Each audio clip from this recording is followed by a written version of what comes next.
आज जाके दूसरा को धमकाएंगे।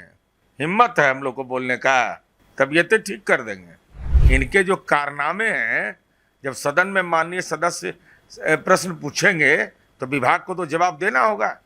तो विभाग को जवाब जब देना है तो चले छुट्टी की ओर। वेतन काट दे रहे हैं। वेतन को जी काटेंगे, सबका इलाज है, सबका इलाज कर देंगे।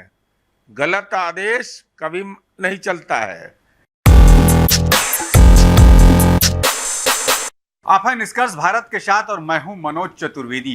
देखिए, तेजस्वी यादव ने आज सुबह सुबह एक ट्वीट किया है और बिहार के शिक्षकों को भावना में बहाने की कोशिश की है कि जब स्कूल बंद है, बच्चे नहीं आ रहे हैं, तो इस भीषण गर्मी में एनडीए के जो मंत्री और नेता हैं वो शिक्षकों को बेवजह परेशान कर रहे हैं। और इसी पर हम बात करेंगे कि क्या एनडीए के मंत्री और जो नेता हैं बेवजह शिक्षकों को परेशान कर रहे हैं, या फिर तेजस्वी यादव एक इमोशनल करके भावना में शिक्षकों को बहाकर एक लॉबी को अपने तरफ करना चाहते हैं। और इस पर बात करने के लिए हमारे साथ जदयू के एमएलसी हैं नीरज कुमार, जदयू के प्रवक्ता भी हैं, कद्दावर नेता हैं। नीरज जी, बहुत दिन के बाद आप लौटे हैं चुनाव प्रचार से। तेजस्वी यादव का ट्वीट हमने आपको बता दिया, क्या कहिएगा?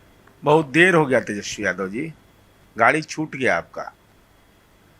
ये पीड़ा का एहसास आज आपको हुआ, इसका मतलब क्या बनावटी पीड़ा है और आपको उसकी पात्रता भी नहीं है। अगर आप यह शिक्षकों की समस्या को उठा रहे हैं तो हम आपसे जानना चाहते हैं कि कल आपकी कुर्था में जनसभा थी, वहाँ राजद के कार्यकर्ता तपिश के शिकार हुए, प्राथमिक स्वास्थ्य केंद्र में इलाज के लिए गए, तो आपने जनसभा क्यों किया? आपको तो जनसभा से परहेज करना चाहिए था, क्योंकि आप यह जानते थे कि गर्मी है और अपने पिताजी को आप घर में बंद भी कर दिए थे कि नहीं निकलना है पापा, किडनी ट्रांसप्लांट आपका हुआ है, जो ठीक बात थी। लेकिन शिक्षक हमारे हैं, यह सही है कि विद्यालय बंद है, मुख्य सचिव का आदेश निकला है, उसके बाद भी शिक्षकों की उपस्थिति कराना यह गलत है। तब अगरबत्ती दिखाने जाएगा शिक्षक कि कपूर दिखाएगा, कि सरस्वती के माँ सरस्वती के मंत्र का जाप करेगा, कि गणेश जी का जाप करेगा, कि सिक्योरिटी गार्ड है वो सुरक्षा कर्मी है, कोई औचित्य नहीं है। लेकिन सवाल इस बात का है कि ये तो अभी कार्यरत है वो आदेश। अब विधानमंडल का सत्र आचार संहिता के बाद होगा तो उसमें बाल अधिकार कानून किसको कहते हैं के पाठक को पढ़ाएंगे, शिक्षा का अधिकार अधिनियम किसको कहते हैं ही पढ़ाएंगे, शिक्षा नीति क्या कहती है, राष्ट्रीय शिक्षा नीति, वह भी बताएंगे। साथ ही साथ हम के पाठक साहब से कहेंगे कि एक दिन मौका निकालिए। ऐसे तो आपको आदत लगा हुआ। दूसरा, 6 बजे से 1:30 बजे तक एक विद्यालय में एक कुर्सी पर जरा बैठ के देख लीजिए, कौन काम है शिक्षक का? विद्यालय में क्या काम कर रहे हैं वो? कोई ड्यूटी आपने साइन किया उनको? कुछ नहीं, बेमतलब का बात है सब। सर, विपक्ष ये माने तेजस्वी यादव जो आवाज उठा रहे, सरकार आप ये क्यों के पाठक को झेल रही? नहीं तो ये काहे नहीं, जब सरकार में थे तो उस समय भी तो उस समय के पाठक थे, तो उस समय इनका जुबान खामोश हो गया था।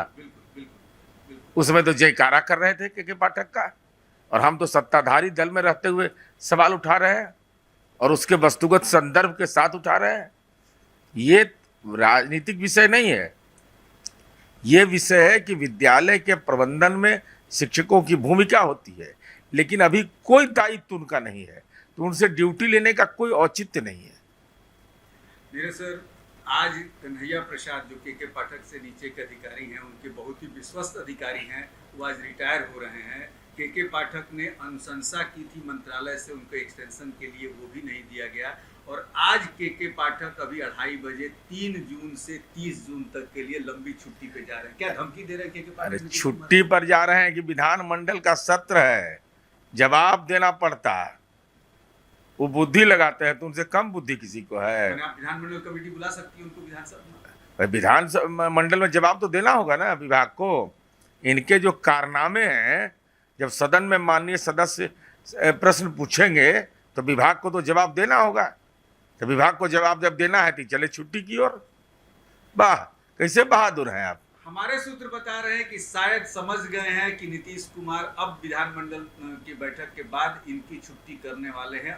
मंत्री से लेके विधायक अब इनके कारनामे से, तुगलकी फरमान से एकदम नाराज हो रहे हैं। नहीं, वो ठीक है, वो तो अलग विषय है, वो क्या होगा नहीं होगा, लेकिन पाप छिपता नहीं है, आह पचता नहीं है। तो जो आपने कृत्य किया है तो नौकरी में तो रहिएगा ना, कहीं जाइएगा तो नहीं ना, भारतीय प्रशासनिक सेवा में रहिएगा ना, तो आपको विधायिका के ताकत का एहसास करा देंगे। क्या ताकत होती है विधायिका में, मनमानी पर नहीं, और अपनी पात्रता सिद्ध करिए। छुट्टी में जा रहे हैं, जरा एक दिन स्कूल चले जाइए, दिन भर, क्या बिगड़ेगा आपका, जाइए। डराते हैं लोगों को, हम लोग डरने वाले हैं। शिक्षकों का वेतन काट दे रहे हैं। ये वेतन को जी काटेंगे, सबका इलाज है, सबका इलाज कर देंगे। गलत आदेश कभी नहीं चलता है। इस देश के अंदर विधायिका है, न्यायपालिका है, आप अंतिम सत्य नहीं है। आज जाके दूसरा को धमकाएंगे, हिम्मत है हम लोग को बोलने का, तबीयतें ठीक कर देंगे। चलिए, कहाँ कहाँ भागेंगे के पाठक, विधानमंडल में तो उनको आना ही पड़ेगा। धमकाना है तो जरा हमें धमका के देख लें, यानी कि एमएलए एमएलसी को धमका के देख लें, इनकी तबीयत हम ठीक कर देंगे। नीरज कुमार सीधा और कह लीजिए कि साफ शब्दों में एक तरीके से के पाठक को चेतावनी दे दी है, और वो भी चेतावनी जदयू के प्रवक्ता हैं, एमएलसी हैं, यानी कि इसे माना जा सकता है कि ये सरकार के तरफ से चेतावनी है के पाठक को। अब देखना यह है कि के पाठक फिर यदि लौट के आते हैं तो क्या अपने इसी रवैये पर कायम रहेंगे या सरकार के अनुसार चलेंगे। मनोज चतुर्वेदी, पटना।